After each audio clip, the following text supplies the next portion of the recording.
Greetings and salutations. It is not necessarily my favorite number. Boy, that was a hard. Did you see that, Derek? We didn't even dissolve out of the open there. I mean, that was just like boom, splice. Split out. Query and Schultz. Split. What up? ISC. Should we just redo that?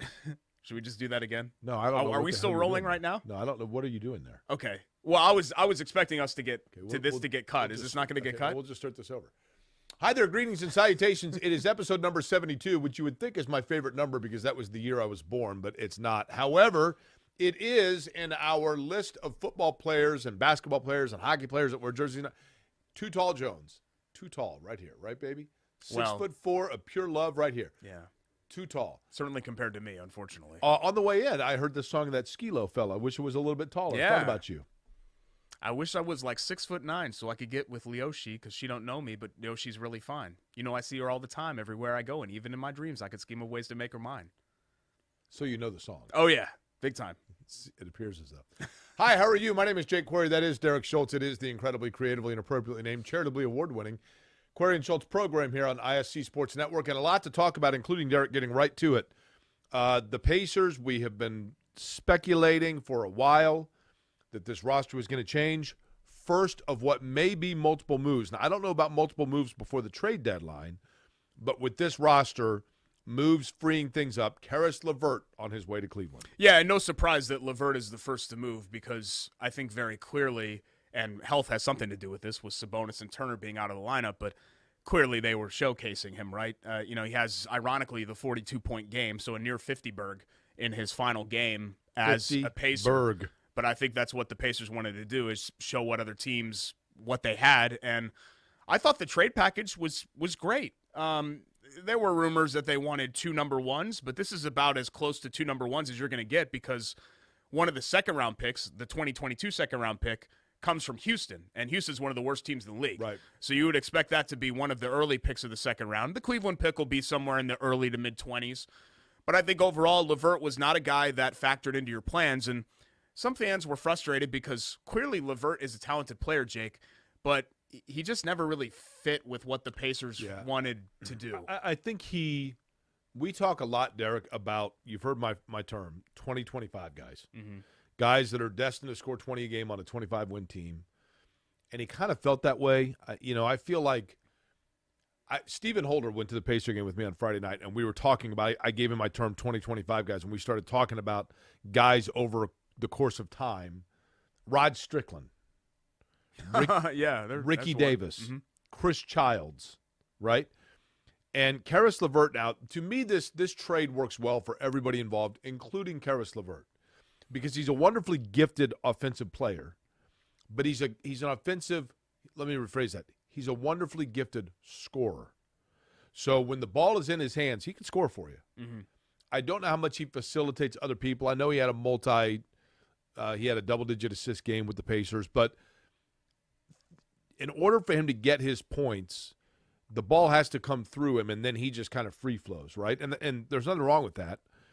But I don't know that you win and go deep with that unless you have complementary pieces around him where then he – actually, let me rephrase that. Pieces around him where he becomes a complementary piece. And they did that for him in Cleveland. He is going to have really good young players, right? Darius Garland is probably the straw mixed in that drink. Evan Mobley, Jared Allen's a good player. Kevin Love, a veteran. So Caris LeVert goes into a good situation for Caris LeVert. The Pacers get rid of a guy – that get rid of is maybe the wrong word, but they send along a guy that I guess is a nice guy. It seems like his teammates liked him. But to your point, round peg, square hole, and they get the biggest thing is, Derek, they get Ricky Rubio back, who's not going to play this year, but he is on an expiring contract. So this allows them a huge relief from a salary cap standpoint with multiple pieces coming in. So you can really start over at a young age and try to grow it from the bottom up. Yeah, totally agree with your point about LeVert. If he is your fourth option, you're a good team. That's exactly right. If he's your second option, you're a bad team. That's exactly or first right. option. Yep. And in a lot of cases, certainly in closing time, he was the Pacers. He was the guy that had the ball in his hands. And you're like, Caris LeVert, really? He couldn't defend. So he was really just kind of a one-trick pony as a scorer. But it makes a lot of sense for Cleveland. He's an Ohio native, the whole deal. But I think you're right, Jake. In lost in the midst of all this, we're talking about the value and the picks that the Pacers got, and they didn't get a young player, they only got picks back and low level picks. This is a salary cap play too, because they were bumping up against the tax. They were only about $1 million short of the tax. So now, going into the offseason with Rubio's expiring deal, they'll have something like $17 million of cap space, which is one of the most flexible situations in the entire league. Derek, you got to look at it this way. Let's say that they'd help. Now, of course, it's a moot point because one of the picks you're getting because of LeVert. But you now have Isaiah Jackson, who's in his first year, looks like a very promising young player. You have Chris Duarte that I think we can say, he's 24, granted, but I think it's safe to say that they saw enough of Duarte to say we can trust him to pick up the minutes that were there because LeVert's not on the floor. He's an NBA-level starter already, Correct. And that's about the best compliment you can granted, pay. he's 24, but then you have, obviously, upcoming here, you're going to have 2 first-rounders, one in the mid-20s with the Cleveland pick, one that could be a top 5 pick. So that means now that between Jackson, Duarte, the 2 first-rounders from this year, and let's say the 33rd pick, there's 5 young players. If 2 of them pan out, 2, and you've got to sign them to a second contract that's the big contract deal, you need financial flexibility there. Mm-hmm. You need to put yourself in position. So I think the Pacers are in position here to be pretty competitive because they're going to have a lot of players that are all on affordable first contracts. And then you kind of set yourself up for figuring out which of those you want to build off of moving forward. But that has a lot to do with this too. Now, the other pieces that could move, Jeremy Lamb's contract's coming up. Yep. Would somebody want him for a rental? Torrey Craig maybe. Justin Holiday, as a another rental. one. Yeah, Justin Holiday's a coveted guy. And I do think I do not believe it'll be before the trade deadline. But in the offseason, I think Miles Turner goes. Yeah, me too. I think it's been trending that way for a while with Miles. So this is the first, as you said, I think of several other moves. But the great thing about the Pacers, Miles Turner's gone. Paul George is already gone. I think Miles Turner took this over, and maybe Robert Mathis. If Miles Turner were to leave town, who puts on the celebrity softball game that you get blown off for? Yeah, great question. Because you've never been invited, right? No, I have. I've successfully reached base in the celebrity softball game. I ripped a single off of T.Y. Hilton. Paul George tried to retrieve it because, I wasn't – it's like the Pro Bowl yesterday. Like, I wasn't, hustling. You know what I mean? You wanted to be kind of, cool and nonchalant. So I'm running up the first baseline thinking that I've got a single, and Paul George chases it into the outfield grass and tries to throw me out at first. So I had to kind of turn on the jets, which I can do. I'm not very fast, but I can go 0 to 60 pretty quickly, and ended up beating it out. I'm looking at your legs. I don't see those as being that of a gazelle. The power's actually from, it's kind of a misnomer that the power comes from your legs. It comes from your core when it comes to running. No, I'm surprised you didn't know that. Totally inaccurate. No, it's 100% true. A lot comes from your core. This is the whole ecosystem of everything that's happening for the rest of my body. Is that how that Oscar physically. Pistorius was able to still run? Is that the murderer guy? Yeah, well, allegedly. Yeah. Although he was convicted. So I think he was, yeah, right? He was convicted. That ended up being a really feel-good story to a really not the Blade Runner feel-good story. Yeah. Let's jerk the wheel and steal it back to the Pacers here. They're in a great situation because they can go any direction that they want to. They have picks, so they have, I know you hate that term, draft capital. Right? They're going to have salary cap space. And again, unlike a lot of teams that find themselves in this position where they stink and they have a bunch of guys that they have to trade, all of these pieces are movable.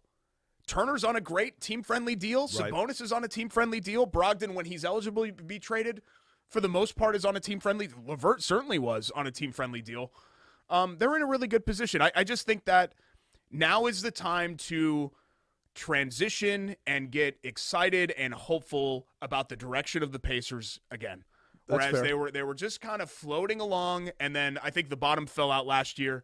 And the big mistake that they made was, I think, assuming that all of last year's problems were a Bjorgren problem. Right. When in reality, this group, and people can say all they want about health and all, well, they haven't had TJ Warren, all that.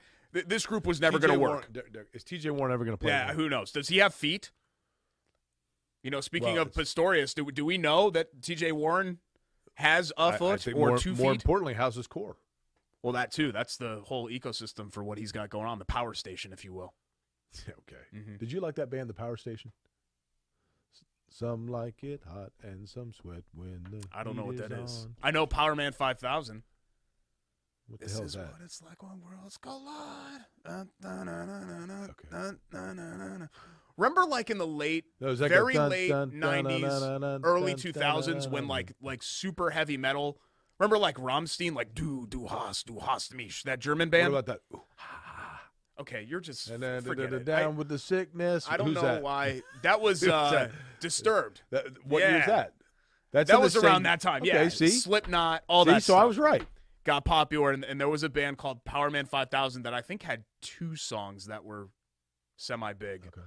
By the way, I hate that You genre of actually music. today told Hate me I it. look nice. You do, yeah. You look good. You got the nice green slacks on, which you told me were 30 years old. These are from. Yeah. Now let me tell and you. a nice watch. I don't. Yeah, you like my watch? You just kind of, ever since you took that morning show, when you've come in here, you've just kind of looked like a slob because you've rolled out of bed. You And can't see these pants. Yeah. But these were.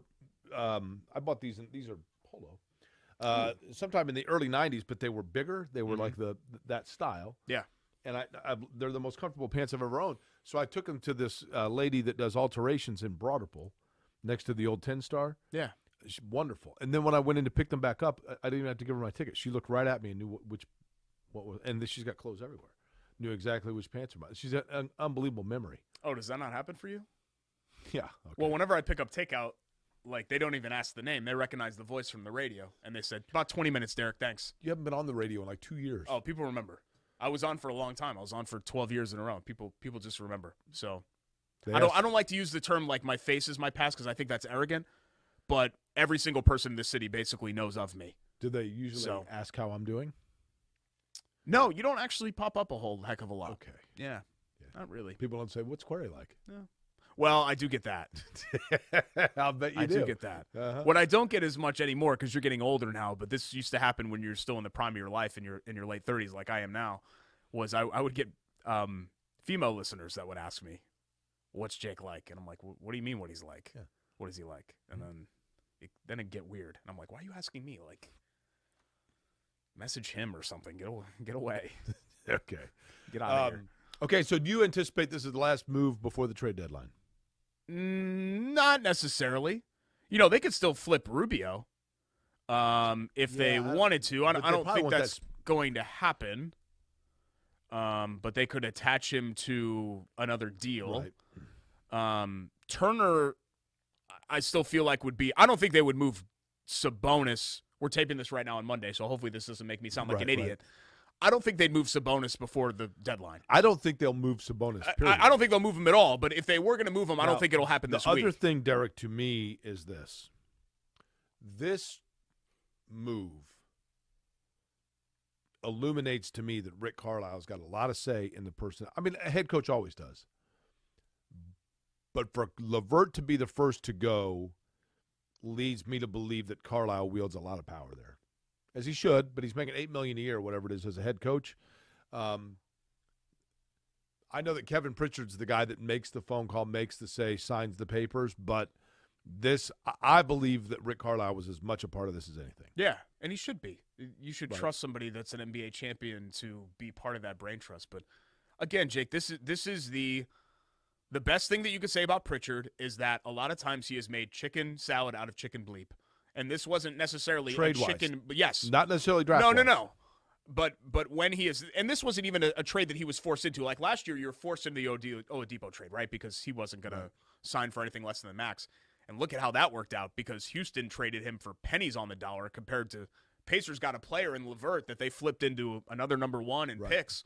So it ended up really working out for them. But he's done a very good job, I think, trade-wise. And that goes back to his days in Portland. That's his best attribute as a general manager. President. Speaking of basketball, over the weekend, college basketball, Purdue and Indiana, we'll get to that. But, Derek, in watching Trayce Jackson-Davis, who's a wonderfully talented young guy. Well, can we leave that to the next one? What's that? Well, we got to kind of get to a timeout, and then you kind of set the table for – I know what you want to talk about with Trayce Jackson-Davis, but we can start the next segment, like end the Pacers talk and then transition. We had a meeting earlier, and I said we're going to do basketball in the first segment. We did. And then you decided to start talking about fashion and alterations. We did a radio show. You were lifting your pants up. We did a radio show for like 10 years, and you primarily handled the ins and outs. And I was brilliant with it. You it. still don't know how to like transition into like other top. We have 5 segments on the show, so we can go ahead and like Jordan is scrambling back there because he's not ready for it to be. Well, he is ready because he's always ready. He's Jordan. But I think he was thinking to himself, okay, they're going to go to a break here and then get into the college hoop stuff because that's what we always do. I'm one of the smoothest in the history of the business in transitions. I can transit. You want to talk about Porky Pig on one hand and Australian stocks on the other? I could segue it perfectly. Perfectly. It's my biggest strength. Why'd you choose those 2 topics out of thin air? Well, because Porky Pig and Australian stocks? Well, because somebody starts to stutter and then all of a sudden you think that everything's going down under. But no, I can tie the 2 together perfectly. So you can tie together Looney Tunes and Men Without Hats? No. Men at Work. Men Without Hats is from Montreal. They're the fellas that did Safety Dance. Men at Work is Australian. No, Men at Work is Australian. Down Under. That's why their song is called Down Under. Men Without Hats. No, Men Without Hats is from Montreal. They did Safety Dance. You should remember it because they have the little guy that looks like you in the video that's running around. I don't think Men at Work did like Pop Goes the World. And okay, that's also Men Without. Yeah, that's Men Without Hats. That's Men Without Hats for sure. I think you've got them mixed up. That happens. That happens on the show. See, this is the issue. Since you weren't smooth with the transition and the clean break into Trayce Jackson-Davis, IU Purdue college hoops talk, this is where we go. The show just sinks. Serenity now. Show just sinks. We'll talk about Indiana and Purdue and the struggles of Trayce Jackson-Davis against big-time players. Thank you. When we return to Query and Schultz. See, how hard was that? Not good at it.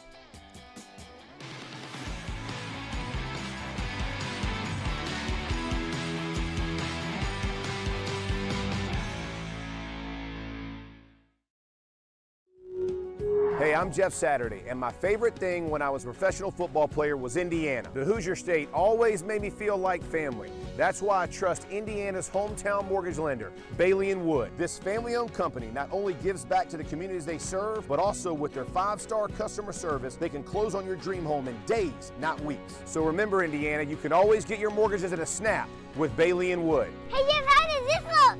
Yay! Not bad, bud, but let's stick to mortgages. Your life is on the go. Now your viewing habits can be on the go. With the ISC Sports Network app, your team is at your fingertips. You can download years' worth of content from the ISC Sports Network library. High school, college, special events, weekly and monthly shows, wherever you find your favorite app. And you can always find out more information at iscsportsnetwork.com. Hi there. Welcome back. Bailey & Wood is the proud presenting sponsor of mortgage lending, by the way. BAWFG.com of Query and Schultz here, the very smooth operating Query and Schultz program. I don't know which camera I'm looking at, Derek. Far left or middle? Do we know? Center. See, our monitor's right here. There's no tally light. I know, but our monitor's right here. But I like a tally light. Center's right there. See, right there. See, that was, which one was that? Which one was that? It's that one. It's camera. I feel camera like 1. 2 is our center. If you're prone And to then seizures 3 like is I was as a kid, we ask that Schultz you not watch during our camera changes. Trayce Jackson-Davis and Indiana hosting Illinois over the weekend, Derek. 17-point win for the Illini. This was a game that was really close until basically the last quarter of it. Illinois started hitting from the outside. But Illinois also made a concerted effort. Trayce Jackson-Davis, how often do we see it? Early in the game, gets in foul trouble. Yep. And then when he's going up against a big-time, a true low-post big, he just struggles. And the challenge for him, he's a wonderful college player, don't get me wrong. The real challenge for Trayce Jackson-Davis is, I think there are a lot of Indiana fans, and I've seen this so much with Indiana fans when a guy, oh, man, he's going to be here a year, and then he's going to go to the pros and join Hunter Pereas, the most dominant George McGinnis-type player. Trayce Jackson-Davis is a great college player. I don't know what kind of NBA player. He might be a serviceable NBA player, but he's not a lottery or first-round pick. He's just not. Can't go to his right, doesn't have enough mid-range game, and I don't know that he has the lateral quickness necessary at 6'9". I mean, who's he going to guard? Yeah, he doesn't really have any range at all. Right. His shooting ability for guys his size are important, but you're right. I mean, he's got a little bit of Miles Turner where, Turner's a nice player, but Turner goes up against true fives. But Steven Adams or somebody like that, and they get pushed around. Correct. Turner can shoot, though. No, so he can draw out. I just meant in his matchup against, Dickinson and Coburn and these guys, Edey, these guys that are true, massive humans, he's got no chance. And you feel for him a little bit because he's given up 50 pounds or whatever and that's a couple of inches to these guys. The reality is, at 6'9", look at Jared Jeffries. So Trayce Jackson-Davis, who runs and has a similar gait to Jared Jeffries, by the way. He does a little bit run like him, doesn't he? It's weird. But, Jared Jeffries could put the ball on the floor and had much more versatility on wing and was an outstanding out-of-the-post, low-post passer. But Jared Jeffries also played 20 years ago, which even then, still you didn't have necessarily, he wasn't asked to come out and step out and guard guys on the wing at 6'9". In the NBA, Trayce Jackson-Davis at 6'9", is he going to guard – I'm trying to think of a 6'9". I mean, there are a million 6'9" guard forwards in the NBA, right? And he'd probably have to guard at times somebody like Turner. Hopefully he wouldn't get against a true behemoth center at any point because you would think he wouldn't be assigned to those. What's he going to do against Joel type Embiid? Of players? But yeah, it would be tough for him. By the way, I'm yawning again. I do think you're fine. Too much. I do think though, Jake, in Trayce Jackson-Davis's defense, Indiana seemingly had one game plan, and that was to go through him offensively. And when that clearly wasn't working, you have to adjust. But if they don't have shooters, Derek, where else are you going to go? Well, I guess my issue, it's an odd roster to me because the starting lineup, you've got Parker Stewart and Miller Kopp, but they can't create and you don't run anything for them. Right. People are like, well, why isn't Miller Kopp shooting? Well, you're not running anything for him. He can't create. The only guy that can really create is Xavier Johnson. And so I think it's a little bit of a problem that Indiana has some shooters. They just don't really utilize the shooters. Right. And I don't really see the point of having Kopp and Stewart on the floor at the same time. Do you know that doesn't make sense to me. Do you know the medical purpose of a yawn? No, I don't. Do you really not? No, nor do I really care, but you're going to get into it, so let's go ahead and get into it, and then we'll get back when I tell you this, you're going to say, and you know what? Indiana and Purdue. You know what you're going to do?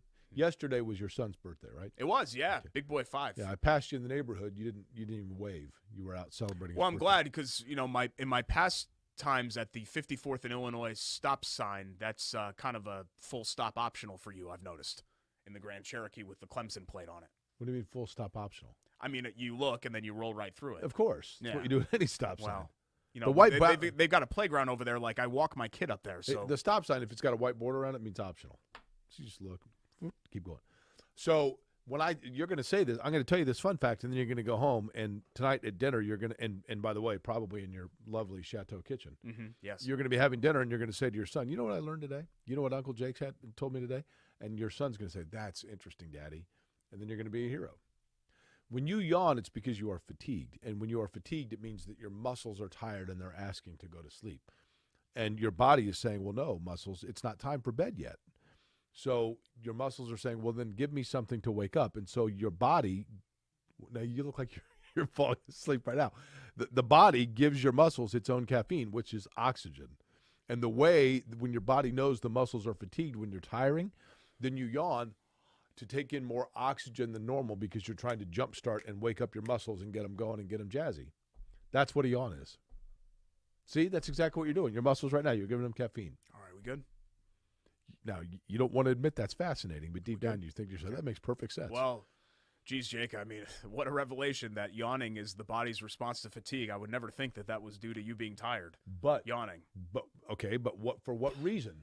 Wow. What is it supposed Shocking. to do? To give your body caffeine. Yeah, see? All right. Waking up the muscles. Great. Party, party, party. That's all. Other thing for Indiana, too. Look, Illinois is really good. They are. And when Frazier is playing at that level, I mean, he was tossing daggers that entire second half, and Coburn's one of the best players. He's the best player in the conference, probably, along with Ivy and maybe the best player in the country. Player, yep. So it's not the fact that you lost to them that's so bad, but it's just another opportunity for Indiana to kind of get over the hump, right?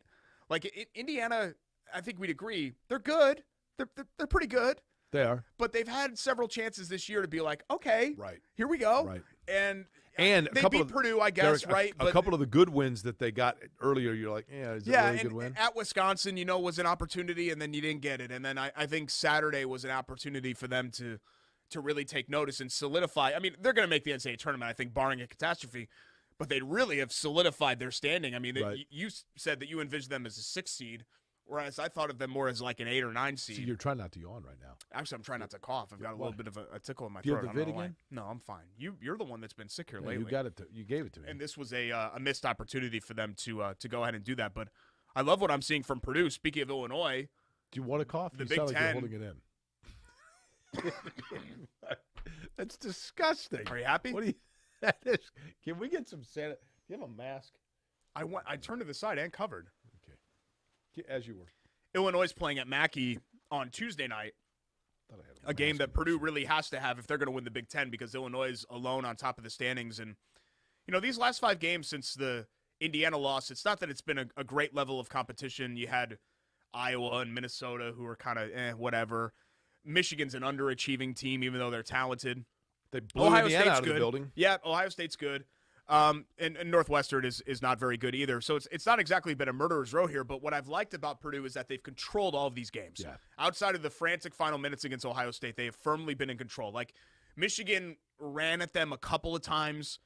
Minnesota had a run against them. Iowa had a run against them, but you never felt like in any of those 3 games that Purdue was Derek, ever in danger of losing. What Purdue has right now, aside from a guy that might be, I don't think it's going to happen, but Jaden Ivey is the best thing for Jaden Ivey right now in terms of his draft stock is the continued rising play of John Morant, because I think they have a similar style of play. They're similar size. They kind of look alike, admittedly, but they're playing, their game is very similar. And what Jaden Ivey is starting to learn, which we've seen John Morant learn, is that instead of dribbling and waiting for a lane to open up, you've got the quickness and you got the step to open any lane you want. And Jaden Ivey is just now figuring that out and becoming a more assertive offensive player. And I think that Purdue has figured out how to not stand and watch, but rather kind of weave through what it is that he's doing and follow his lead. And that, to me, is a big reason why Purdue has found this consistency here in the last handful of games. Yeah, but you know what? What Purdue has always been about, and they've had star players, is, look, Ivey's great, Carson Edwards is great, Caleb Swanigan is great. But you go back to some of those teams, you knew what Carson Edwards was going to bring. How far Purdue went depended on what Ryan Klein was going to do. Yeah, you're right. Or in this case, what Eric Hunter is going to do. Or how good Konzo Martin was going to be with Glenn. What Mason Gillis is going to do. Like, Purdue has always been some of its parts, and Gillis has been really good. Eric Hunter's been spectacular the last couple of games, really, really good in his role. And if Purdue can continue to get that from the ancillary pieces, I'm not even worried about Ivy and Edey, and those guys are going to bring it every night. But you're right. I mean, I'm not disagreeing with your overall point, but if Purdue is going to be a Final Four level team, they need a consistent level of play from the point guards in Thompson and Hunter and Gillis and all of these other ancillary pieces that help the core. On the other side of, because we talk about Indiana and Purdue, and look, I know Indiana was disappointing what happened with Illinois, but they're going to make the tournament, I think. Purdue, we know they're really good. We have not talked a lot about a team that you had, watched a lot over the years. Is this it for LaVall Jordan and Butler? I'm not sure because with what Barry Collier, David Woods of The Star, who's covered them forever, had a really interesting article with Collier, what was that, last week or 2 weeks ago. From what he has said publicly, it doesn't – That's athletic director Barry Collier. Yes, it doesn't seem like he's necessarily leaning that way. But I can tell you, Jake, I know a lot of the hardcore Butler diehard fans, and the dissatisfaction or the, I guess you could say, straight apathy of the Butler fan base that's it. is as high as I can remember. Now, you had season tickets a couple years ago. Yeah. You did not anymore, right? Not necessarily related to them losing. No, I know. Just to be specific. But I've seen a few of their games. I look at the crowd and I'm like, whoa. Yeah. And that's a problem. When you've gone into the Big East now, and I know that they get that conference money, but they're in a different stratosphere now. And the Joneses they're running with are totally different than they were in the A-10 of the Horizon. And they've got to get – they got to be 80%, 90% full if they want to be competitive, right? Yeah. And you got Ronald Norhead, who's on the Pacers bench right here in town, I wonder if they wouldn't open it up and really do That's what they should do. A true That's what coaching they search. should have done. No offense to LaVall yeah. Jordan. I like LaVall Jordan a great deal, right? Great guy, great story. But I felt like, Derek, it worked for Butler many, many times. I remember when Thad Matta left, well, let's go back. When Barry Collier left for Nebraska, you're like, oh, my goodness, what's Butler going to do? They get Thad Matta. Thad Matta leaves for – what's Butler going to do? Boom, Todd Licklider. Licklider has success, gets the Iowa job. What are they going to do? I remember Brad Stevens, the young guy that was like selling pharmaceuticals or something. And then, boom, they kept going to the well. Chris Holtman worked out. When they went to Brandon Miller, it didn't work out. Chris Holtman's there. They backed into Chris Holtman. They really. did, and that was luck. I mean, that was great. Yeah. But I just felt like once Brad Stevens got Butler to a certain level, they never cashed in on that. They cashed in on it in terms of getting into the Big East and putting in leather seats. But in terms of their program and who was guiding it, they should have basically put a full-page ad on ESPN.com saying, we are Butler basketball. We've been to 2 Final Fours in the last 4 years. Send in your resume. But and to just be fair, both of those changes, Brad Stevens left 4th of July week to take the Celtics job. I get it. That's fair. Yeah, Chris Holtman, they had started off-season workouts, and Chris Holtman took the Ohio State job. So, both of those, you're well into July at that point, and everybody has already kind of established their new team. So I do think, in fairness to Butler, they've been put behind the 8 ball in each of the last 2 coaching cycles. Which is why they need to be, if they're going to move on from LaVall Jordan. And I like LaVall Jordan a lot. I want to see him do well. But if they decide to move on, they got to do it. I mean, I think in year 5, the arrow's pointing down. If Laval had a great recruiting class coming in or something like that, then that might be different where you'd say, okay, let's feel it out for another year. But I think this was the feel-out year. They had a bunch of 6-year seniors and a bunch of experience. And, yeah, they've had injuries and all of that, but that's not unique to Butler. A lot of teams have dealt with injuries. And for them to lose to St. John's at home, I mean, again, I'm not asking them to be Villanova or UConn. But if Butler can't be – well, Providence this year is actually really good. Seton Hall. Yeah, most of the time, Providence, Seton Hall, that level of program, they should at least be on that – Marquette. They should be on that crust. Creighton, too. Yeah, they should be there. They don't have to be Xavier. They don't have to be Villanova. I worry about them becoming the Big East Northwestern. Yeah. Well, I think DePaul basically has that. I know, and that's covered another one. Because that total mystery to that me. program's just forget it. They're never coming back. They've been a disaster for 20 years. Ray Meyer had that thing as a dynamo. Yeah, it'd be the weirdest thing to explain to a kid now about the 81, 79, 80, 81. The 81 NCAA tournament, Indiana runs through it. They set the record for highest margin, average margin for victory in a tournament until I think Vegas broke it. But Indiana may not have gone to the Final Four in 81 if DePaul, the number 1 overall seed, had not been upset by St. Joe's because DePaul was loaded. Yeah. I mean, Mark Aguirre. I don't know if there is a state that has been more affected by the national recruiting of current 21st century college basketball than the state of Illinois when you look at really what most of and I know they're really good this year, but really most of the history of the 21st century Illinois and DePaul programs, where it feels like all the Illinois kids leave. For sure. No one in Illinois actually stays and plays there. The biggest problem University of Illinois has is if you live in Chicago, it's downstate. And, I mean, that's a different world. It's like us going to Florida, right? Yeah. And then with DePaul, you used to – DePaul, I think there were a lot of kids that wanted to stay in Chicago. I think the plight of things in Chicago right now, the true definition of success to a lot of inner-city Chicago kids is to get out and go elsewhere. And that's probably helped Marquette and Michigan State and Iowa. All these programs now, Kentucky, Kansas, they all go to Chicago. They all go to New York. They go everywhere. And in 1985, if you were in Chicago and somebody called you from Lawrence, Kansas, you're probably like, what? How many scholarship kids right now at the University of Kansas Jayhawk basketball are team from Kansas? Yeah. Scholarship? Yeah. Oh, I bet the over-under is probably what? 2? 0.5? Yeah. I'll look it up here. On most years, that'd be the case. What are we doing next? I'll look it up in the break here. We'll get actually into the Colts because they've got a new defensive coordinator. A familiar name. He was on 60 Minutes, right? As new defensive coordinator. So we'll talk about that right after we talk about our friends at Chateau Kitchens. Get the hat on. You had the hat for most of the segment. Sorry, I don't want to mess up the coif here, the what? Front of my hair. This nice. Is that a coif? Is that what you call it? When you do that with your hair? Okay. Is that an actual term? I think it is. No idea. I thought it was an actual term. Chateau Kitchens anyway. ChateauKitchens.com.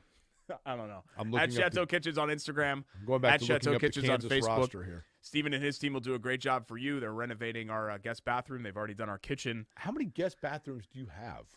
Just one. Are you Well, we living have 3. Well, if you count the random basement toilet, we have 3.5 bathrooms in that house. the random? Yeah, we've talked about that. It is eerie. Yeah. Are you If really count going to that, keep we that have thing 3.5 there? bathrooms. Well, we're going to eventually have Chateau do a half bathroom down in the basement. They're going to finish our basement. Okay. Coming up soon. 2024, I think, is what we're slated for that project, because we got to get some of our ducks in a row there. But Steve and his crew are going to do a great job for you. They're project managers. They're Here we go, interior Derek. designers. Kansas men's basketball roster. Are all really, really good at what they do. Check them out online, chateaukitchens.com, and the before and after pictures on their IG and Facebook. Christian Braun. Now, this kid, you think is that a scholarship player? No. No. Why do you say that? You're very No, he's emphatic. not. Wait a minute. Hold on. Can we move on? He's 35 career starts in 61 games in 2 seasons at Kansas. Okay. I don't recognize that face at all. Academic All Big 12 first team. I haven't been watching a lot of Kansas basketball. All Big though. 12 honorable mention. That's a scholarship player. One Derek. thing that has really suffered from COVID, Jake, is the amount of non-Indiana college basketball, non-Big Ten, non-Indiana college basketball I watch. Why? Like, I used to watch Big Monday all the time, or ACC Wednesday, or any of those matchups just randomly in the weeknights, and like I can't even tell you what the ACC. I know the ACC's down a little bit. I can't even tell you what the standings look like right now. Or the SEC. Like I know Auburn's really good, and I've watched them a handful of times, but I can't tell you Scholarship player or anything no? about them. All right, well, no, that person is not a scholarship player. How do you know? We'll talk Colts. He's a 6'4". Okay, and their new Leawood, defensive coordinator Kansas. Hold when on. we come back. It's Query He'll be a Schultz, super senior this year. A ISC fan Sports favorite. Network. A fan favorite. Commercial break. Invited walk-on. Goodbye. We will be right back. Okay.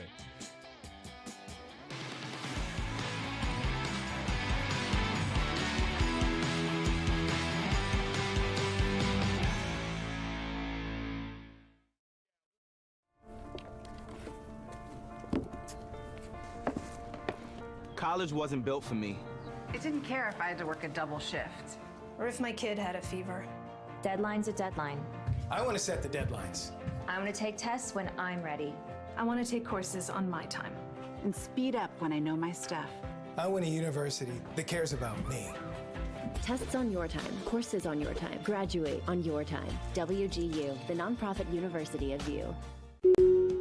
Hey, I'm Jeff Saturday, and my favorite thing when I was a professional football player was Indiana. The Hoosier State always made me feel like family. That's why I trust Indiana's hometown mortgage lender, Bailey & Wood. This family-owned company not only gives back to the communities they serve, but also with their 5-star customer service, they can close on your dream home in days, not weeks. So remember, Indiana, you can always get your mortgages at a snap with Bailey & Wood. Hey, Jeff, how does this look? Yay! Not bad, bud, but let's stick to mortgages. Thanks as always to Bailey & Wood for being the presenting sponsor for Query and Schultz. It is greatly appreciated. We have a number of great sponsors on this program, Derek. That includes Love Heating and Air Conditioning. Yep. Love-HVAC.com. Been around in business in Indianapolis for over 100 years. I've known them for the vast majority of my life. And the great thing about years. What's that? 60 of those years. I'm not 60. Well, close. I'll be 50 here this year. Yeah, that's sad. The big 5-0. Yeah. I'll be 39 at the end of the month. Really? I'm still in the prime of my life, though. Okay. I am. You know, it's funny, actually. Stephen Holder, I mentioned, we went to the Pacer game Friday, and he pulled up in his car, and I said, well, that's a nice car. And he goes, yeah, it's my midlife crisis car. I said, yeah, but neither one of us are in midlife crisis age. And he goes, well, you know, he's like 40, and I'm 50. And I'm like, he's like, we're probably midlife. And I'm like, He's yeah. between us, right? I think he's like 45. That's probably right. Yeah, I think he's between So us. if I'm beyond my midlife. Yeah. I was real close there to end of, but Well, yeah, I was going to say, especially, and I'm not trying to be insensitive, but especially with your heart. I mean, if you get like 10 more years, that'd be a good run, I think, for you. okay. If you got to almost 60, that'd be pretty good. Okay. I mean, there's probably some truth to that, but I mean, I can bring up my phone with some of the text messages you sent me when you were on death's door. I mean, you thought you were going. Trust me, because you would have never said those things about me if you didn't know that you'd still have to see me every day. It was after basically that. it was asking you how to break into my place and get stuff out of there Thanks before so my much parents for had to go everything through you my did for me possessions, and right? Changing my career, and I love you. You know, like Okay. all these very sentimental, emotional things. No, it was actually more like, I don't know how I'm going to pay for these bills because you and I got gassed. You're lucky you renewed that insurance credit card there that had expired. That's exactly that was right. On file. Anyway, Love Heating and Air. Love-HVAC.com is their website. 317-353-2141. They bring us each and every week our favorite play of the week. We call it Love That Play. And Derek, our nominee this week for Love That Play is? Did you watch the Pro Bowl? I did. Did Kevin want to talk Pro Bowl today? Because Kevin strikes me as a guy that is a Pro Bowl watcher. Oh, yeah. As much as I make fun of it, it always like ends up on. Like I was doing stuff in the background, Kevin did but say the this Pro today. Bowl was Kevin's on. very NFL. He's an NFL apologist, right? Mm-hmm. And he said, "Well, all I know is it'll do better ratings than the NBA Finals." And I'm like, "That's true, except for that the NFL has the advantage with the Pro Bowl of the fact that it is on when 70% of the country is trapped under ice, right? Yeah. As opposed to June, on a Tuesday night in June when the kids are at Little League and everything else. You know, there's a million things going on. Everyone knows exactly when it's happening, I think, is the But other it was thing for awful. But it did have a big play. Yeah, Darius Leonard had a pick six and put an asterisk next to it because they really weren't trying to tackle him. But still, pick six for Leonard. It kicked off the scoring, and we won. He had to make a few cuts. Yeah, we won 41-35. Yeah, the AFC. Why is that we? Do you play for them? We're an AFC town, Jake, so we won. You don't do this with, like, the Olympics and everything else? Did you see the incredible rushing numbers in the Pro Bowl? No, I saw that every single quarterback who played threw an interception. The leading yardage gainer on the ground in the NFC was a receiver who had one carry for 8 yards. That's JT, right? He had 3 carries for 8. That's right. And then the leading carrier for the AFC had 17 yards. Wow. Kenny Moore had a pick. So I'm not sure if some of the other if all the other Pro Bowlers got in because I didn't watch enough to see every Colt appear. Luke Rhodes, did he come in and? I don't know. Quentin Nelson didn't play, right? He chose not to. I think he chose not to go because he had been banged up really all year that had been playing. But yes, unfortunately, I did watch the Pro Bowl. But it was nice to have that. I don't know, a different 2021 Colts memory than the Jacksonville game, I guess, for at least a fleeting moment. It was. I mean, I will say for Darius Leonard, it was perfectly fitting to have the first score of the Pro Bowl be a takeaway from Darius Leonard. Let's talk about Gus Bradley. He is the new Colts defensive coordinator, replacing Flus. Flus decided to go on to Chicago, Matt Eberflus. And we'll miss Flus. That's Matt Eberflus, Flus did a lot of good things for us, but Flus has a chance to be a head coach, so and I think Flus is going to do a great job. Who's the most famous Gus you can think of? Gus Frerotte? That's not bad. I was at Gus Frerott's first ever NFL start at the RCA. Gus Mackey? Isn't there like a Gus Mackey invitational? Or wasn't there like a Gus Mackey basketball tournament that people talk about Gus out of here? Mackey. Yeah. You don't know what I'm talking about? Okay. Tournament, which Yeah. was fun until all of a sudden everybody started thinking that like Marty Blake was there. I'm Guys just- started getting in fights all the time. I'm just trying to think of any Gus's from sports. Like I Gus feel like I'm Macker? drawing a Yeah, that's blank right. on other. Gus was the name of Beaver Cleaver's Gus. fireman friend. Okay, well let's try 21st century references. What? Famous Gus, people the named fireman friend Gus. of Beaver Cleaver, was played by the same actor that played the son of the fella whose dad was killed by Jesse James in the All Brady right. Bunch. Gus Van Sant is the most famous person named Gus. Is he related to Ronnie Van Zant? I don't know who he is. They didn't put anything on here. Gus Gus Hold Gus on. Johnson, sportscaster. Oh, He'd be way up there, at least from a sports standpoint. I can't stand Gus Gus Johnson, though. Cannon. Might be a nice guy, but I'm looking up Gus Van Zant, you said? Would there be somebody from like the Civil War that was named Gus that did something like Augustus? Gus feels like a 19th century type Augustus name. Caesar? No, but they usually go by Augie, right? Or August. Or Gus. That's become a popular. We have friends that have a son named August. Okay. But they call him Augie for short. Gus Bell. Gus Van Sant, Derek, not Van Zant. Gus Van Sant is an American film director. Okay, cool. What did he direct? Well, let me thank you for asking. Gus Bell was a 4-time All-Star in the 50s, and he's part of the Cincinnati Reds Hall of Fame. My Own Private Idaho. Oh, wait a minute. He was the director of Good Will Hunting. Oh, wow. Milk, Yeah.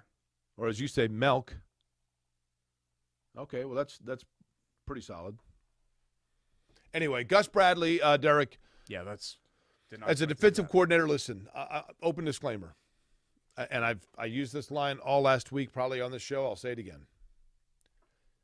20 years ago, I don't remember anybody. I couldn't name a Supreme Court justice until I was in college and Clarence Thomas started leaving body hairs on Coke cans, right? Ugh.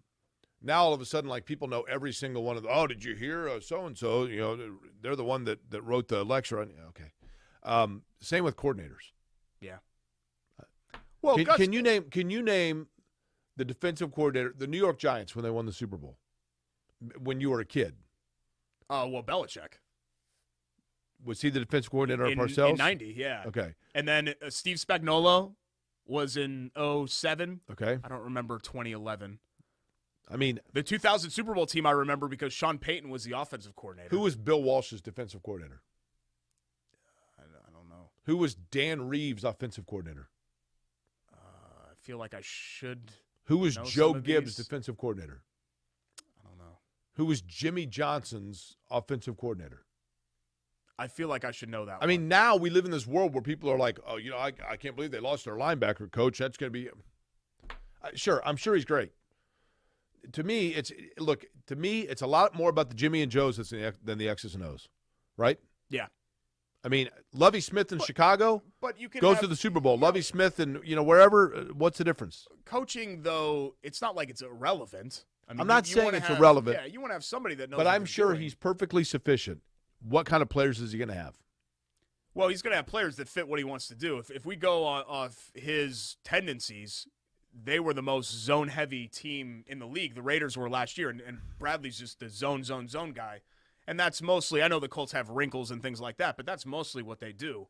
And that's mostly what they have the personnel to do.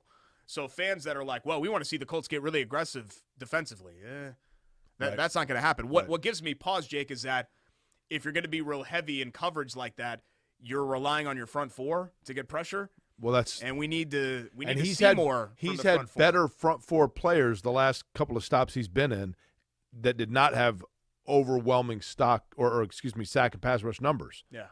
So what's he going to do with Kwity Paye? And you do hope that there's some growth there for Dio and for Kwity Paye, and then also on the interior, because I thought Buckner and I thought Stewart especially kind of took a step back a little bit this season. Right. Stewart was a monster in 2020, and he was fine. I mean, Buckner's good. Now, you don't want to say Grover's a monster because that'll upset kids, right? Yeah, no. Yeah. Well, even though technically he is. Grover? Yeah. I don't think he's – no. Grimace is a monster. No, Grover is technically a monster.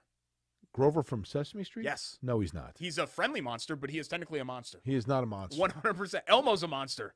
No. Technically. No. Yes. No, I'm not going to live for this blasphemy. I'm looking it up right now. Do you think in the Wikipedia page for Grover, will it say monster? Like, if we were doing your lineage, like it'd be Jake Query, Caucasian, white dude, right? That's redundant, but okay. If you looked up Grover's lineage, it would be Grover, monster. No. Yes. Nope. Yes.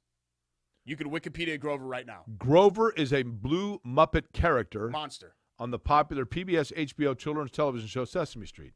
Self-described as lovable, cute, and furry, he is a blue monster who rarely uses contractions when he speaks or sings. A monster is a fictional creature found in horror, fantasy, science fiction, folklore, mythology, and religion. I don't consider. Okay, which of these categories does he fall into? Horror? No. Fantasy? Yeah. What, you think Grover's real, like walking around somewhere? Science fiction? I mean, in a way. Folklore? Yeah, for sure. Sesame Street's a big part of folklore. Mythology? That too. And religion. They've all I know is this, Derek. That. If religion is part of buying a grocery store and they don't do anything about it, and you comment on the fact that you're waiting for them to get things going, you're going to catch some hell for it. It's amazing because you do have a bigger following than mine. It's 9,000 extra IndyCar doinks that follow you on Twitter or whatever it is. But I very rarely get in Twitter fights, and it feels like you always get in Twitter fights. I do not. Yeah, it feels like it always happens. So I'd like to know your outside perspective, objectively speaking, on what happened with a Twitter spat that I was involved in this weekend, which was no fault of mine. You sent a tweet about the marshes at 62nd and Broad Ripple Avenue, the end of it at Keystone. That's been sitting there for forever. The 62nd and Keystone Old Marsh location was purchased 2 years. It's been closed for, 5 years now? 5 years, yeah. I think Marsh closed in 17. And it was purchased 2 years ago, I believe, by a large church.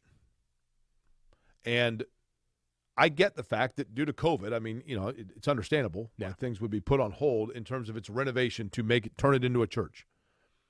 In July, 6 months ago, they came out and said, we're starting right back up. Yeah, COVID set us back a little bit, but we're back on progress here. And it has regressed. It's boarded up. It's become a public nuisance. There's chain link fences all around it. It's just kind of an eyesore. There's police cars in the parking lot. So I have flippantly mocked the progress. Oh, look at the progress they're making here. Great. Now, you take it from there, and you tell me if I was in the wrong. So Jake sent a sarcastic tweet, and it was a picture of it and said, oh, look at all the progress or improvements that they've made on whatever, right. I think, right? And a couple people were just liking it like, yeah, it sucks that it's that way. And somebody got real upset. Like, they turned it into you hate churches. Right. Or why do you hate churches? Why are you anti-faith? What's your animosity?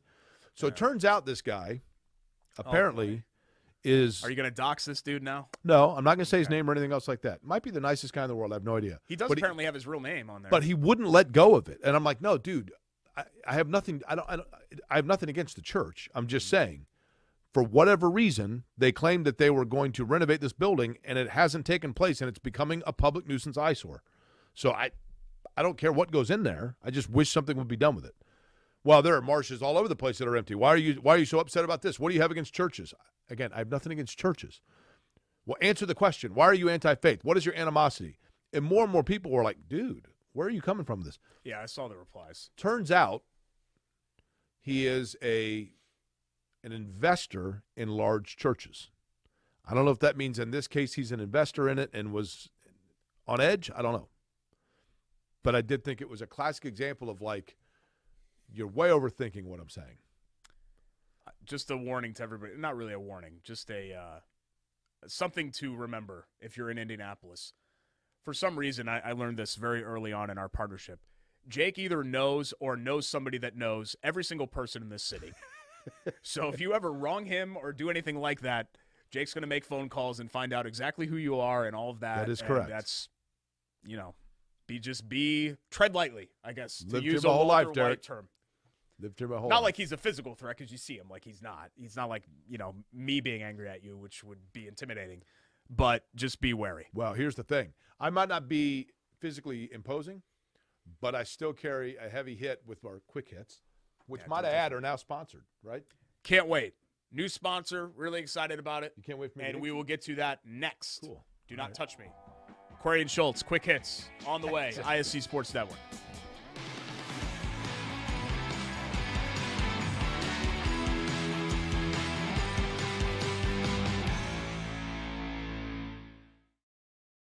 Calling it time. Oh, no! It's good. This one is good. There you go. Wow, Dawson makes a great catch. Spin, win, 3, bury it for Leland Walker. Tie the game they do with the dunk by Malik Edmonds. What a play. Oh, my goodness. I feel a little momentum starting to fall Lynn's way. That is Wrestler! Wrestler! Whoa!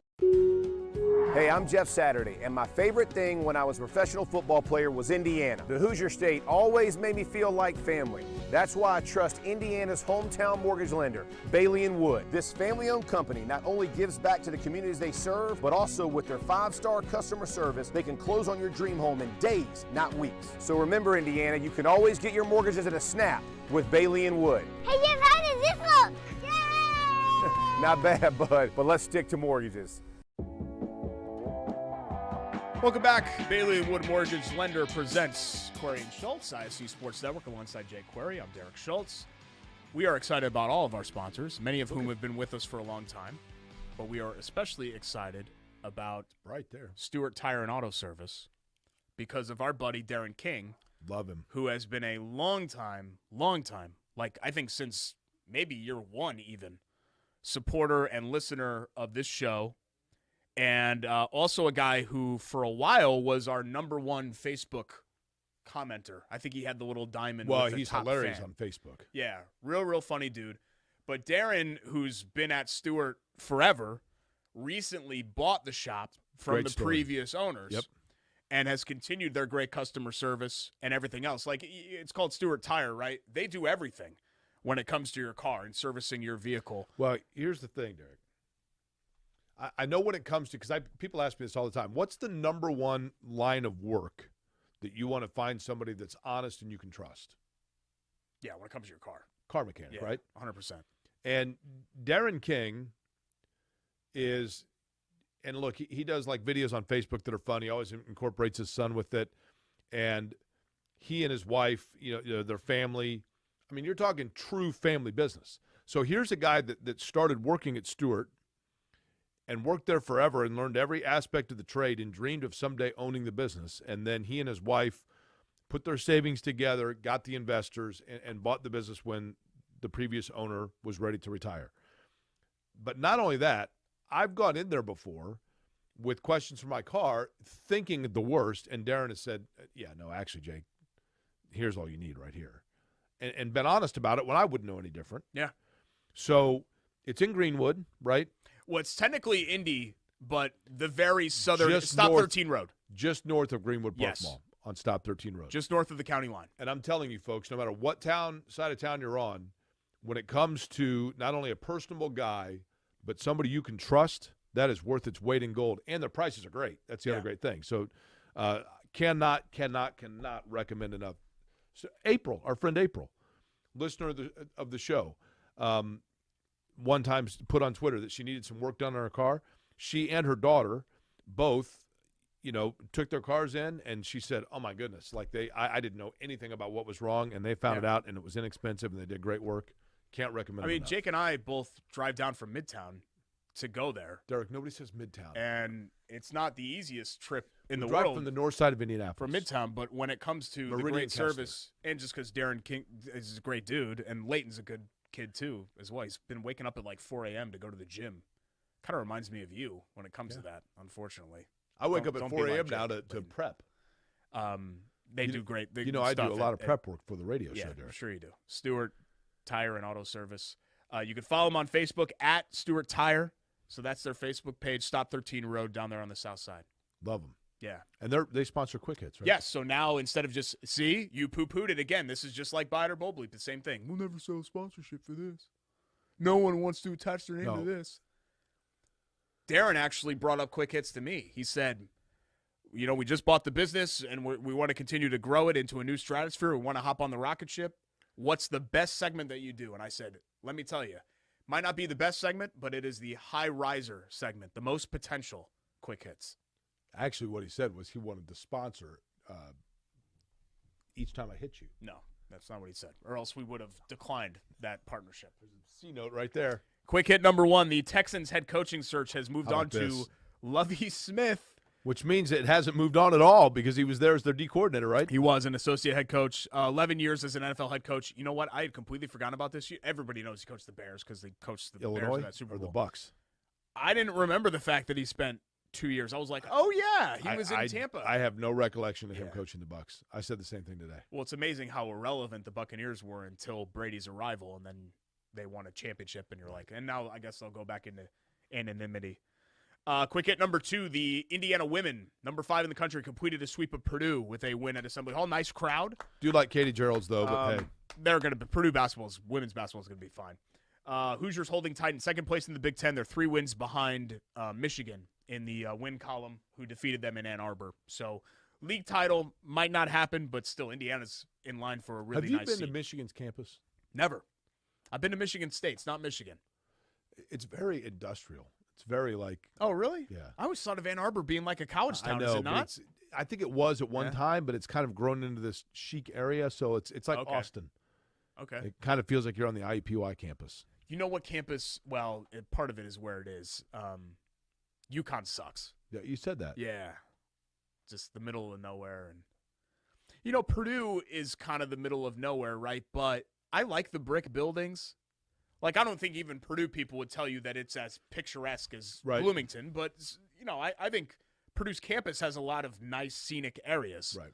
Whereas UConn is in the middle of nowhere, and it doesn't really – I mean, I'm talking about 20 years ago. They might have changed it since then. I haven't stepped foot on UConn's campus since 2005 probably. We've had this discussion before, Derek, but there are certain schools that, based on location, I just assume are more prestigious than I have no idea if they actually are. Yeah. The Northeastern. I think Northeastern actually is a good school. Colgate. Yeah. Same thing. Lehigh. Lehigh's, I think, a really, really good school. Like, Lafayette. really tough to get into. Yeah. Lafayette. I don't know about that one. Lehigh-Lafayette's the oldest college football game, I think. Isn't it? Is it? Or longest running? That might They've been be going right. on for like 200 years Lehigh's where either Lehigh or Lafayette is where Roger Penske went, but I forget which one. Okay. Might be good to know that. Laura Steele's kid brother went to one Correct. of those schools.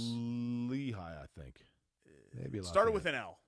They're right across the street from each other, right? I think, yeah. I think it's a big rivalry in the whole deal. Yeah. NYU. NYU, I went in the summer, my first summer at IU, we had a friend, Laura, who lived in the dorm up from me that was at NYU because she was interning at the Rosie O'Donnell show. Oh, really? And she's like, come into the city and you can crash. We're staying in the dorms at NYU. You can crash at our That's where place. I lived, was in an NYU dorm. So I was like, and it was nothing like Laura and I were just friends, whatever. Like I dated somebody else that was on the floor and who broke my heart, and I was still distraught about that even in the summer of 2002. And I took my buddy McKeel with me, and so we took the train into the city thinking, oh, this is great. We'll go into the village and, do whatever, and then we'll crash at the NYU dorm. So we go to like McSorley's in the village, and, we're drinking and whatever else. And we get back to NYU, and we're about to go in with Laura, and the security's like, what are you guys doing here? And we're like, well, we're just going to crash at her place. And she's like, it's a girl dorm. You can't do that. You don't live here. And she's just like, oh, sorry, guys. So it's 2:30 in the morning. And we're like, well, what do we do? I'm like, let's go back to Grand Central. All the trains stop running at, I think, 2 a.m. or 3 a.m., whatever the cutoff was. And all these cabs are sitting outside because they wait for people to miss the last train. So we had to pay a cabbie to drive us back to Fairfield, Connecticut. It was a $178 cab fare. That's not good. I remember. And McKeel passed out in the back. He couldn't handle like I could. And the cab driver spent the entire hour, whatever it was, hour 10, hour 15 car ride talking about where he was on 9/11. And that was my NYU experience. I lived in Reuben Hall of NYU at 35 Fifth Avenue when I was interning in New York. Wow. Co-ed, mind you. Yeah. Beautiful. I looked out my window. So probably like the same building, right? I mean, I'm not real familiar with NYU. NYU. I was on 5th Avenue and 10th Street. I mean, I can't tell you what the I looked out my window to the cross left, streets and there were. was the World Trade Centers, and I looked out the window to the right, and there was the Empire State Building. Yeah. Wonderful. It's pretty cool. I mean, New York's pretty Played sweet. pickup basketball with Tim Robbins regularly. Look at that. That might have been right around when Shawshank was out, right? Shawshank came out. 93? Shawshank came out, I think, that summer, 94. Okay, yeah. Because it was out the same summer as Forrest. Right after that, yeah. Sorry, didn't expect to get that off track. And I hope Darren King enjoyed his first segment where he talked about New York City and me getting kicked out of the NYU dorms. I think Darren just went to New York City not too long ago. He's at Universal right now with the family. So he has a Barney the Dinosaur shirt that says commit tax fraud on it. Okay. I think he's a funny shirt wearer for sure. He's a funny guy. Let's get into another one of our features as well with our friends at WGU Indiana. We've got Sage up here, and we've got the coffee mug up here. WGU, by the way, folks, did you know that over 700,000 Hoosiers have college credits out there where they have not yet finished their college degree? They left them sitting on the table. Well, guess what? Those credits don't expire. I can tell you that much. And whether you are deciding to finish a degree that you left on the table, or perhaps maybe you are just wanting to start from scratch and start anew, WGU is the place for you. WGU.edu/Indiana is Indiana's largest online accredited university because ambition never rests. So work on your schedule, finish that degree, or pursue one for the very first time and fulfill that dream of a college degree within your household. Sage is the mascot, the logo. You see him right here. WGU.edu. We absolutely love their partnership. Yeah, they're great. They bring us our Sage Move of the Week. Derek, your thought is? Sage Move of the Week. This is going to sound simple, but it's true. The Pacers kickstarting now this retooling. Yeah. Like, let's go. Let's get it moving. They're finally getting it moving. And now instead of being like angry and sarcastic and snarky about the Pacers. I'm ready to be excited about the Pacers and where they're going and hopeful again, because it's just been just like anybody else watching that's a Pacers fan. Not that I consider myself a fan, but I want to see them do well. It's just been a lot of frustration. You see it every night, Jake, at the Fieldhouse. I mean, It's just right. The question, atmosphere, Derek, it's is awful. we talked about it at the beginning of the show. To come full circle here, the question is this the beginning of the end of their trade moves for this year? This is the beginning. I don't think it's going to be a wholesale fire sale or anything like that, but the advantageous position that the Pacers are in is that they can choose this road. They can go in a lot of different directions. They're 19 and 36. You can do that, right? Yeah, be very flexible. They have the cap room. They have picks and assets. They have tradable contracts. Keep some guys, trade some guys. We'll see what ends up happening here. It's going to be interesting and exciting. What are we doing next? Spider Bowl bleep. Okay. We've got Super Bowl picks and the 10-year anniversary of Indy's Super Bowl. Oh, yeah. So we'll look back on that, including, not to toot my own horn or anything, but a pretty big deal that I put together for the 10-year anniversary. Did you get paid for that? Pretty big. Oh, yeah. Why do people keep asking me that? Because you seem like the kind of guy that would say, I'll do it for free. Oh, I would have, but they offered me right away. Okay. So I was like, oh, sweet. All right. That took a lot of work. That was like 8 weeks of interviews. Did you use your downstairs parking for that? No, I didn't have the hard card yet when I was working on that. Okay. I didn't get the hard card until around the holidays. We'll explain what we're talking about next.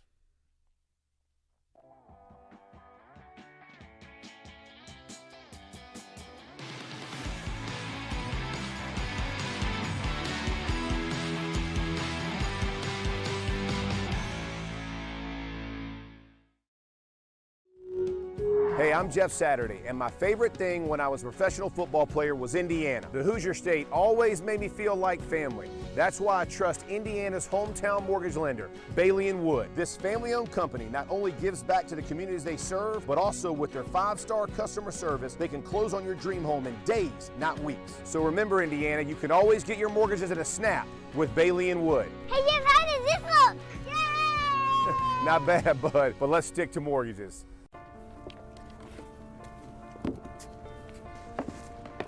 College wasn't built for me. I didn't care if I had to work a double shift. Or if my kid had a fever. Deadline's a deadline. I want to set the deadlines. I want to take tests when I'm ready. I want to take courses on my time. And speed up when I know my stuff. I want a university that cares about me. Tests on your time, courses on your time, graduate on your time. WGU, the nonprofit university of you. McCulling in time. Oh, no! It's good. This one is good. There you go. Wow, Dawson makes a great catch. Spin, win, 3, bury it for Leland Walker. Tie the game they do with the dunk by Malik Edmonds. What a play. Oh, my goodness. I feel a little momentum starting to fall Ellen's way. That is Wrestler! Wrestler! Whoa! Back for a final time, it's Bailey & Wood presents Query and Schultz here on ISC Sports Network. Thanks so much for joining us.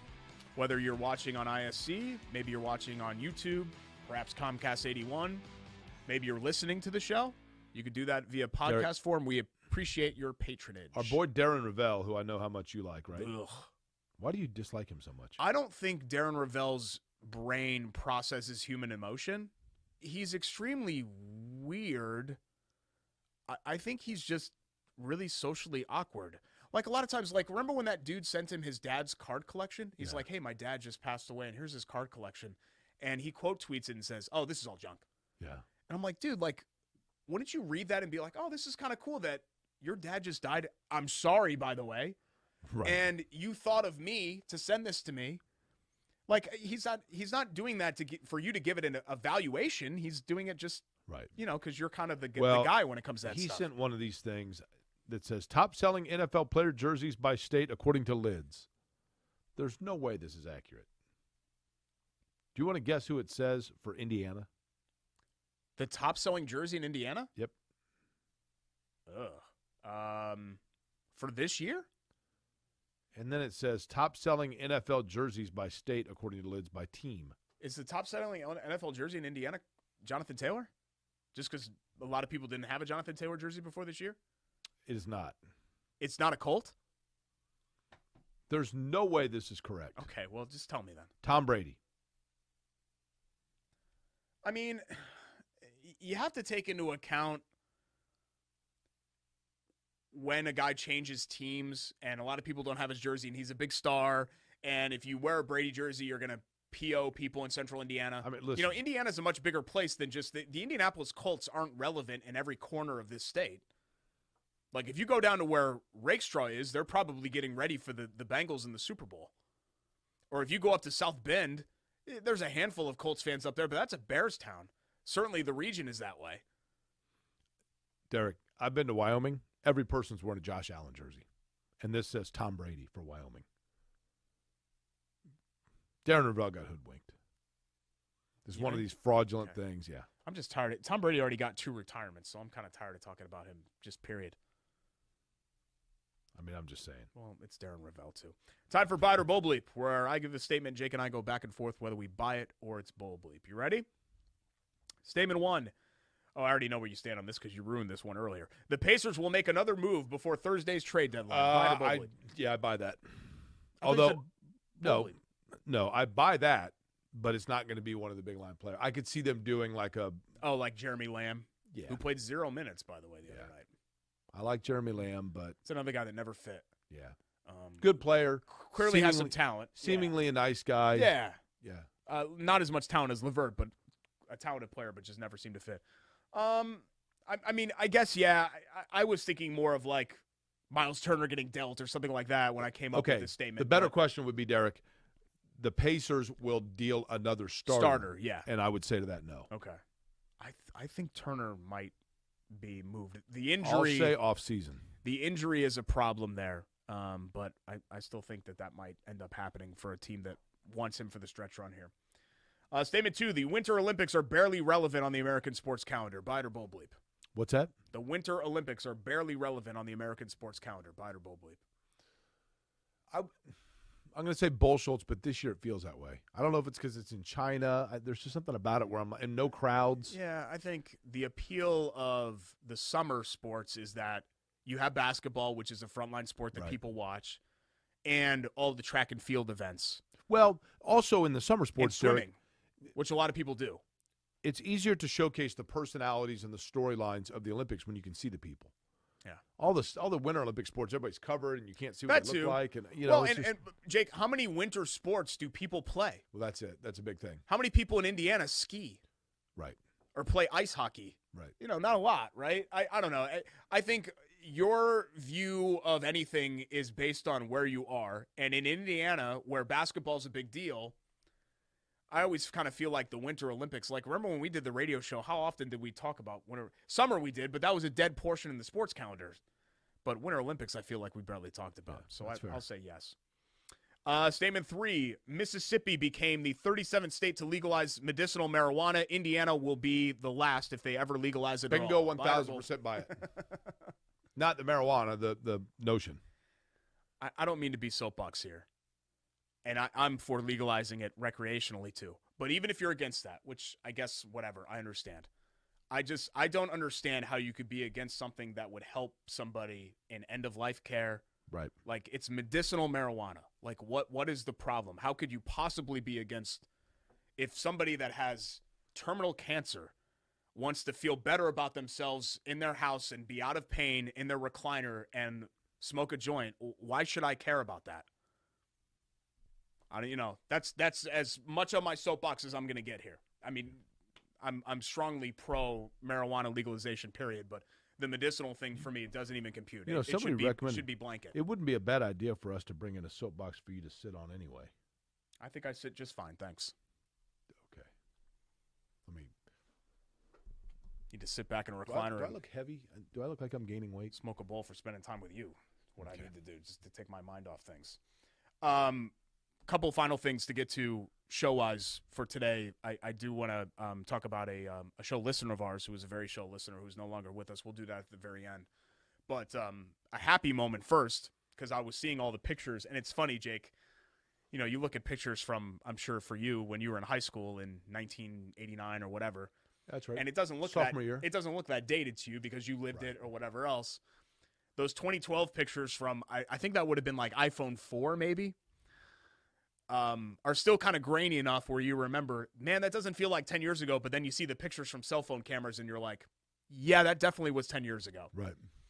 The anniversary officially was on Saturday. Of the Super Bowl in Indianapolis. Of the Super Bowl 46 XLVI.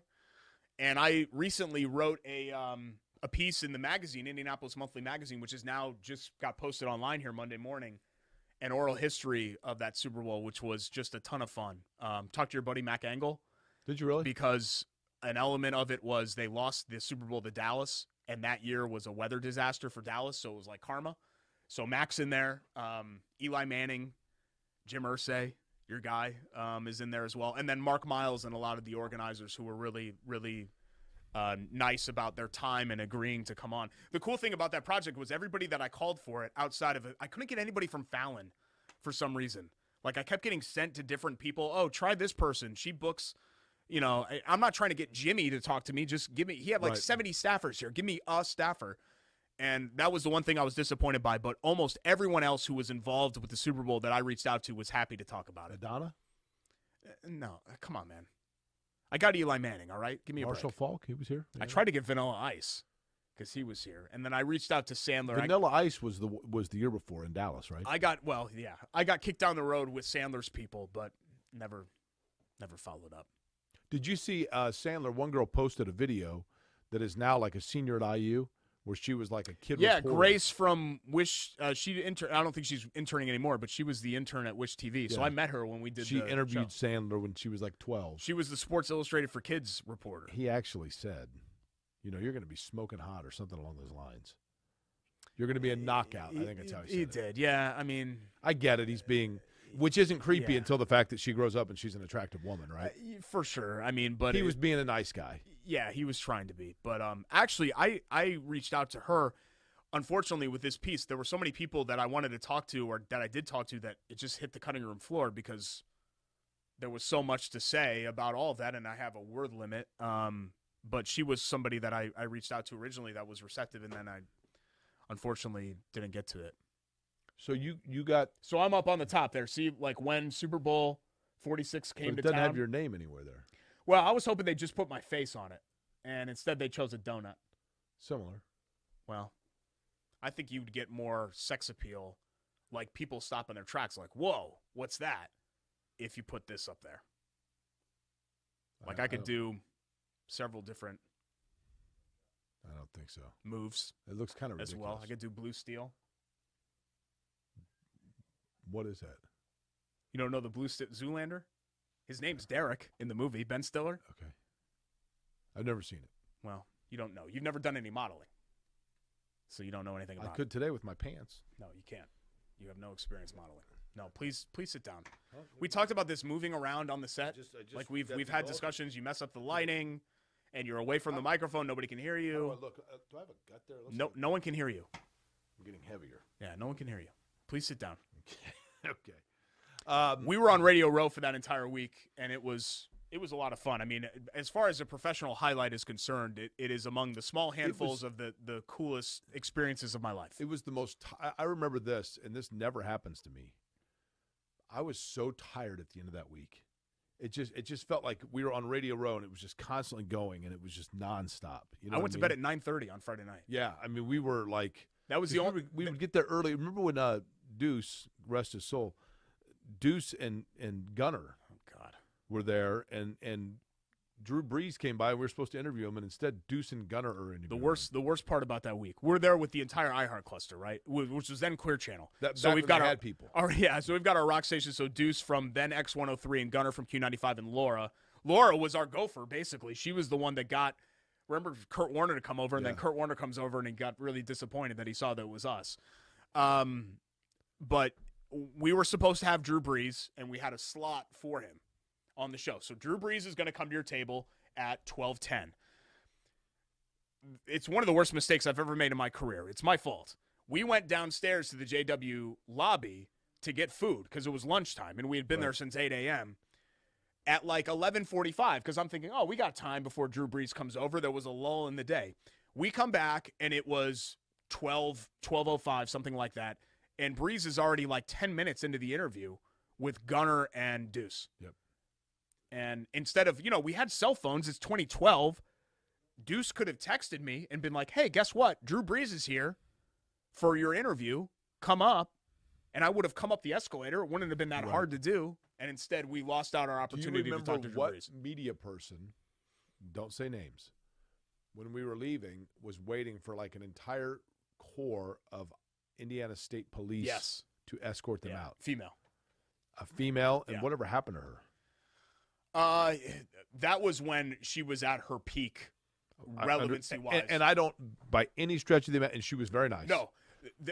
I understand there probably was legitimate. I'm not mocking her for requiring a flank of state police. There are people that have left ESPN that have gone on to do bigger and better things, and their star has continued to rise. And then there are also people that have left ESPN who might have made a mistake.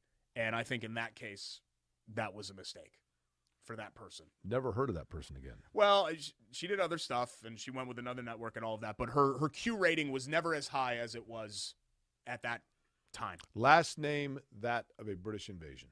I'll simply say that. Derek, in conclusion for today, one of my favorite traditions in the month of May when we would do the show together was when Derek and I would go out and do the show from the Firestone Garage at the Indianapolis Motor Speedway for the week of practice. Something that I will always miss and cherish when we did it because it was great, great fun. And we got to know a lot of the different people and listeners of our program, including two brothers, Dick and Doug Rice. And Derek, one of the beauties of the most beautiful thing about the Rice brothers, who were just connected to the Speedway, was the brilliant, tear-jerking photo that they would send to you each and every year. Just awful. It was whatever turn it was. Turn 3. One of the bathrooms, and it was wooden, first off, just to kind of give it a date. And there were 2 holes in there, and you'd go and you poop in the hole. I have the photo. Should we post it? No, I don't want to post the photo. Why not? I'll miss Doug. He was a wonderful guy and a loyal friend of the show. I don't want to think about Doug in the Turn 3 outhouse photo. I want to think about Doug at the Gasoline Alley Firestone Garage. Dick and Doug Rice were 2 men who grew up in the shadows of the Indianapolis Motor Speedway. They graduated from Northwest High School, and in the mid-'70s, they started a group that would gather together. You folks have all seen the video of all the cars rushing in of Turn 3 when the cannon would go off to get their cars up against the fence for the best seats, if you will, in turns, right up against the fence inside the infield of the Speedway. The Dogs of Mussman is what they called themselves, and Dick and Doug Rice were the 2, if you will, like the guys that were like the president and vice president of this group, and they would do this tradition every single year. Dick passed away a couple of years ago. We met them again because they were 2 brothers that would simply come out, listen to our show, and kind of be a peanut gallery, and they would mock Derek, which was the best part about it.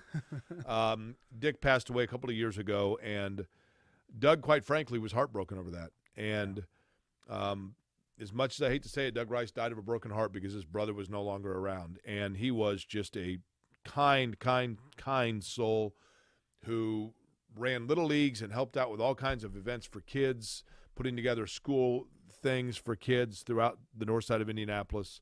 And I am happy and thrilled for Doug and Dick that they're reunited together to always watch over from the best seats of the Indianapolis Motor Speedway.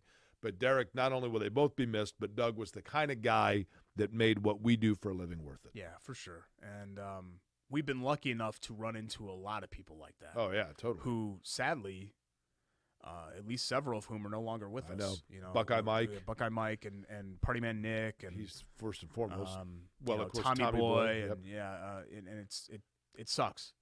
It just that's all that there is to it. But he was a lovely man and a character and a ball buster big time. Great. Well, the best part about it is we'll miss Doug. The best part about it is those 2 guys, they preferred me to you. Not every single one of those people that we listed, the dearly departed, had made all of the best life decisions when it came to that.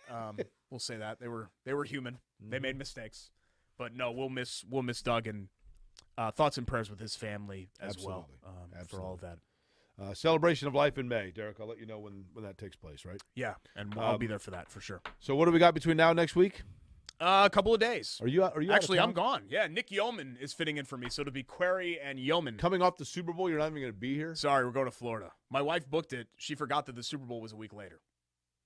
So, yeah. Sorry, I'm actually traveling on Super Bowl Sunday. So good luck with Nick. I'm sure it'll be a good show. You traveling on Super Bowl Thanks Sunday. to all of our great sponsors, Bailey & Wood, Stewart Tire and Auto, Chateau Kitchens, WGU Indiana, Love Heating and Air, Corey and Schultz. Jordan's giving me the wrap. Bye.